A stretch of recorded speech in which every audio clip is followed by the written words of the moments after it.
Sveiki, mėlyjei. Šiandien tęsiu savo vaizdo įrašų ciklą apie vairavimo kultūrą.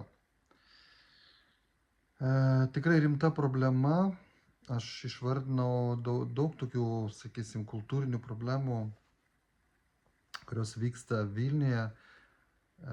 Ir viena iš jų yra didžiulė. Tai tikrai didžiulė problema, tai vairavimo kultūra gatvėse, kur tenka stebėti labai žemo lygio vairuotojų elgesį.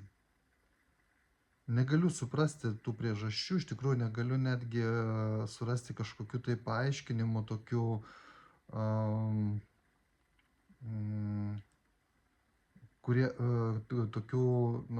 kaip ar tai statistinių duomenų, pagrįstų statistiniais duomenimis, ar tai būtų tiesiog aiškios priežastys tokio elgesio, kuris gazdina, iš tikrųjų gazdina, nes tai sudaro pavojų dideliai daliai vairuojančių žmonių. Kas tai per elgesys? Aš išskirčiau kelias grupės. Tai yra galingų automobilių vairuotojai. Aš nevardinsiu markės, jūs patys tą matote, automobilio markė gali būti ir BMW, ir Volvo, ir tas pats Volkswagenas, ir įvairūs kiti automobiliai, tai nėra svarbu. Kartais tai yra ir nedideli automobiliai, kurios vairuoja žalialapiai vairuotojai. Kas tai per elgesys? Neišskirsiu nei vieno, kaip sakiau. Tai beprotiškas noras lėkti. Lėkti gatvėmis, kuriuose yra greitis ribotas, tai yra vienas dalykas. Kuriuose yra daug transporto priemonių, tai yra antras dalykas. Lėkti išstumiant tą vairuotoją iš tos juostos, kuriais važiuoja. Paprastai tai vyksta toje kraštinėje kairėje juostoje, kada tokio tipo vairuotojai mano, kad ši juosta yra greitkelio juosta, yra skirta tiems, kas nori važiuoti greitai. Nežiūrint į jokias taisyklės, į greičio apribojimus, nori važiuoti greitai. Kodėl jie nori važiuoti greitai? Kas jiem darosi? Ar tai jie viduriuoja, ar tai kas jiem, ar jie skuba kažkur tai? Nors, skuba, sakykime, skuba. Ir tas skubėjimas baigėsi taip, kad jis aplenkia iš dešinės pusės automobilį, tada atsistoja priekyje ir važiuoja praktiškai tokiu pačiu greičiu, kaip ir visas srautas automobilių važiuoja. Bet jis vis tiek aplenkia, jam tokias savigarbos minutėlę pavyko aplenkti. Va čia aš geresnis, aš stipresnis. Vairuotojo, kuo tu geresnis? Tu esi idiotas.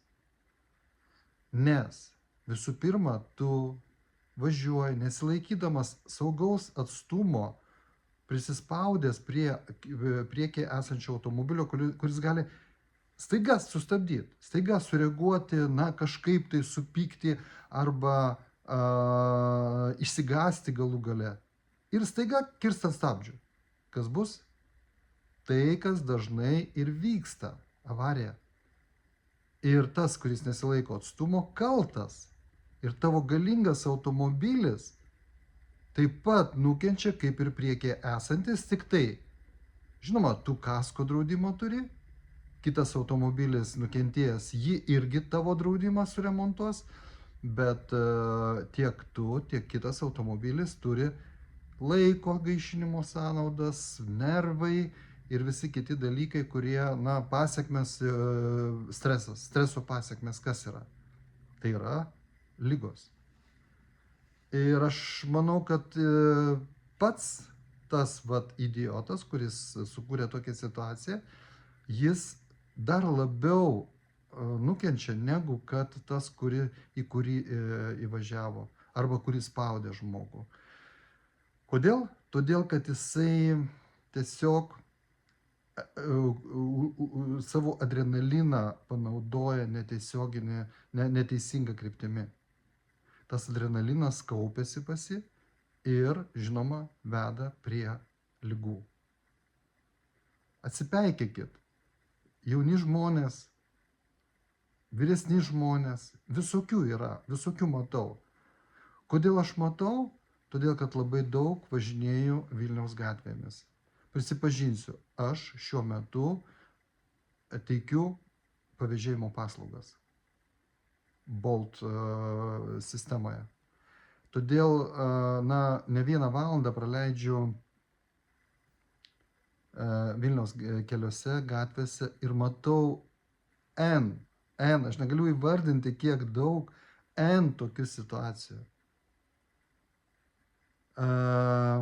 Galiu įsivaizduoti jūs, dabar jūs galėtumėt pakomentuoti, žinoma, parašyti po šito YouTube įrašu savo nuotykius aprašyti. Galbūt yra klausančių tų žmonių, tie, kurie nori greitai važiuoti, norinčių įrodyti savo tiesą ir pasakyti, kad aš čia kažkoks tai nukvakęs, kad aš kažkoks tai kvailys, senas, žodžiu, ir ne mano reikalas, pasitrauk, važiuok pirmą juostą. Atsiprašau, mano vairavimo stažas yra 35 metai. Ir aš vairavau ne tik Vilniuje ar Lietuvos keliuose, bet esu tikrai nemažai vairavęs tiek Lenkijoje, tiek Vokietijoje, Prancūzijoje, tiek Anglijoje, kur yra kitos krypties eismas. Teko nemažai vairuoti automobilį ir Los Andželo gatvėmis, ir greitkeliais.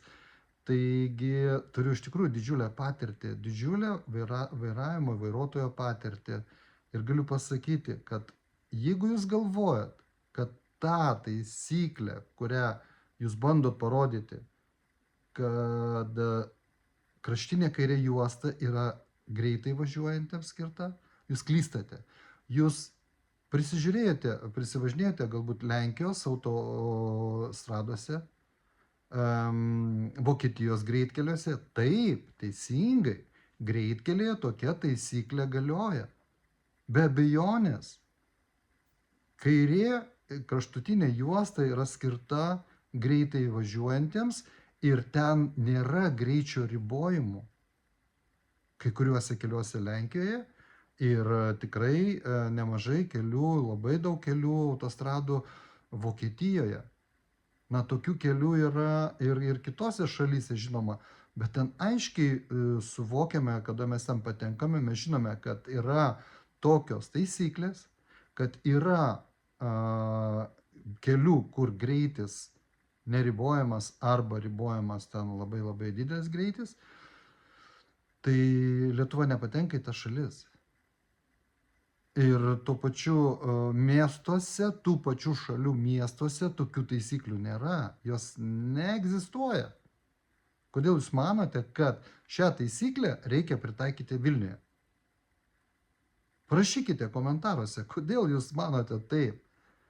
Aš suprantu, nervuoja tada, kada mažą vairavimo patirtį turintis žmogus arba galbūt jis negaluojantis kažkoks, gal dar kažkas, tai su juo vyksta, važiuoja per lėtai, taip, jisai tokiu atveju trukdo eismą.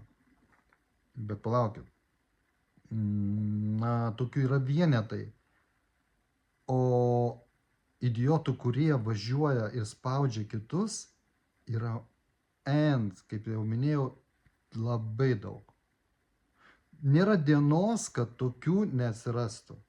Tai aš kaip sakiau, pirma kategorija, šiandien kalbu apie tą galingų, lengvųjų automobilių kategoriją.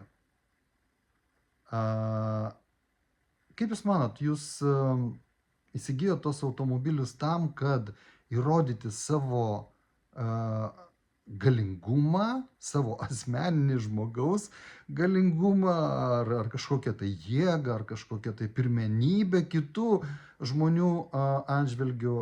Jeigu jūs taip manote, tada jums reikia eiti pas gydytojus, pas psichoterapeutus, ne pas psichologus, o pas psichoterapeutus ir gydyti savo ego maniją, kuria jūs norite išreikšti savo privalumus. Apie ego galime kalbėti labai daug, mes kiekvienas turime ego, vienokį ir kitokį, bet rodyti kelyje, tai yra žema, tai yra toks žemas lygis iš tikrųjų, kad jūs net neįsivaizduojat. Supraskit, kad kelyje yra moterų, kurios vairuoja automobilį pilnos rūpesčių, kurios galvoja apie tai, kad reikia vaiką atvežti į mokyklą, nuvežti į darželį, pasiimti, grįžti namo laiku, paruošti valgyti, dar darbą atlikti, nes dauguma moterų nori turėti, tai yra susikurti gerą karjerą, reikalingi pinigai ir taip toliau. Ir jos tiesiog važiuoja su mintimis galvoje, tų minčių, kaip minimum apie 3 galvoja. Vyrai to nesugeba, vyrai galvoja tik apie vieną darbą, apie vieną veiksmą, moteris apie 3. Tai va, jūs įsivaizduojat, jūs keliate stresą tokiai moteriai. Aš nesakau tų galingų automobilių vairuotojų tarpe, kurie nori greitai ir galingai važiuoti, yra ir moterų. Aš neišskiriu čia vyrų ar moterų, bet aš kalbu apie normalius žmonės, kurie važiuoja mieste normaliu greičiu. Miesto gatvės ir keliai yra skirti visiems. Pabandykite pagalvoti paprastai žmoniškai. Jūs nelaimite nieko, jūs nelaimite minučių, jūs galbūt anksčiau keliom sekundėm atvažiuojate prie šviesoforo, bet šviesoforas vėl visus mūsų stabdo. Kur jūs nulėkėt? Kur? Kur jūs nulėkėt? Kur jūs čia? Bet streso jūs sukėlė daug. Jūs mėtote automobilį kaip šachmatai žaidžia, tai į kairę, tai į dešinę, tai į kairę, tai į dešinę. Ir vėlgi nekalbu apie tuos bepročius, jau jų idiotais negali pavadinti, nekalbu apie tuos bepročius, kurie savaitgaliais išlenda su super mega automobiliais, tuninguotais tais perdinčiais duslintuvais, kurie nori parodyti, kad jie yra tokie. Visą savaitę jie turbūt sėdi ten kur nors namie visiškai be veiksmo, nes pinigų pertekė, dirbti nereikia ir nėra kas veikti, o bent savaitgalį jie tada kažkur renkasi, galbūt senamiestyje, kur ten daugiau žmonių juos mato ir jiems reikia pasirodyti. Aš nekalbu apie tuos. Čia, tiesiog ta kategorija savaitgalinė tokia, nesudaro kažkokio tai didelio svorio. Aš kalbu apie tuos žmonės, kurie skuba. Ir būtent šiandieną kalba apie galingus automobilius. Galingesnius. Ne visai. Ne visai būsiu teisingai pasakęs, gal yra tokių, kurie supranta automobilį kaip priemonę kažką tai įrodyti. Jau kaip sakiau, savo pirmenybę, savo jėgą. Eikite į ringą, eikite į salę, rodykite tą savo jėgą, kiek norit. Kam nors, susirinkit žiuplių kompaniją ir įrodinėkit, bet ne gatvėse. Dar kartą kartoju, jūs keliate pavojų, aš nekalbu apie stresą, kiek streso jūs sukeliat visiems aplinkui jūs tokį veiksmą atliekančius automobilius, jų bent 10 aplink jūs, bent 10. Geležinio Vilko gatvėje, Konstitucijos prospekte. Ir visi, kažkiek tai reaguoja į tą visą veiksmą. Ar jūs norite, kad kažkam tai būtų bloga, ar kad kažką pažeminti, kad jūs čia važiuojate ir traukitės iš kelio. Tikrai tai nėra kultūra, negalvokite, kad jūs vaidinate kultūringus Vilniečius tokiu būdu. Galbūt jūs ten einate į mitingus tų kultūristų, kultūrininkų, gal jūs ten lipdukus kur nors savo languose klijuojate, kad va, kultūra krenta žemyn. Jūs patys tą kultūrą žeminat. Jūs patys tą kultūrą nuleidžiat į unitazą ir padarot š lygyje. Vilniaus kultūra. Vilnius yra nuostabus miestas. Vilnius yra gražus miestas. Ir bendrai paėmus Vilniaus žmonės yra nuostabus. Ir aš tai girdžiu, aš jau minėjau pirmam vaizdo įraše, aš tai girdžiu iš užsieniečių. Ir šiandieną vat, žmogus, italas, kuris gimęs Sardinijoje, gyvenęs daug metų Anglijoje, kalba labai gražiai angliškai, labai daugiau negu be itališko akcento. Jis tiesiog žavisi, sako, koks gražus jūsų miestas, koks nuostabus, kaip malonu, kad su žmonėm galima susikalbėti, pakalbėti, pabendrauti ir taip toliau. Aišku, jis nemato tų idiotų, kurie šitaip nardo. Ką jam pasakysi? Oi, ne, tu neteisus, tu žinai, va čia pas mus yra. Aišku, nepasakysi. Aišku, sakai, taip, Vilnius yra nuostabus miestas. Darykime Vilnių nuostabų miestą. Prašau jūsų. Neterškime to gražaus, nuostabaus miesto vardo. Vilnius yra ypatingas miestas. Ir tą gaidelę noriu užbaigti. Raminkitės. Ramybė, o ne emocijų tas fontanas, kuris liejasi iš jūsų kartu su adrenalinu, daro žmogų padorų ir kultūringą. Ramybė. Tik ramus žmogus gali parodyti savo tikrąją kultūrą. Linkiu jums to, ramybės.